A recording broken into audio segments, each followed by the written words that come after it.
Magnus Brunner will be the Commissioner for Internal Affairs and Migration. Magnus Brunner won't have an easy path to be a part of the European Commission. The current Austrian finance minister was chosen by Ursula von der Leyen to deal with internal affairs and the migration portfolio. But his profile and Vienna's hard line on border controls are a source of worries for many in the European Parliament.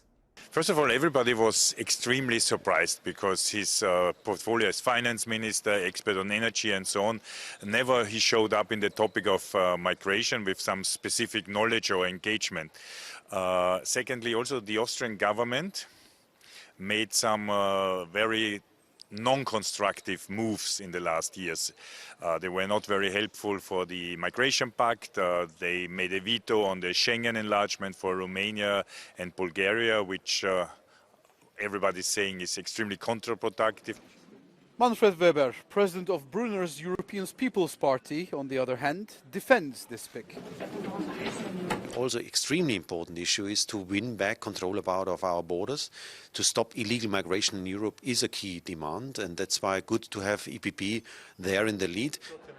For sure, the hearing that Brunner will have to face in the European Parliament is going to be a hard one. Socialists, Liberals and Greens will push against a migration policy focused only on strengthening borders and making deals with third parties to take migrants back. Austria has even called for EU funds to be used for fences. But what should never, ever happen is the undermining of our fundamental values and human rights. That's at the core and should always be at the core of any migration policy and any border policy. Austrians are electing a new parliament on 29th of September, with far-right party FPÖ leading the polls.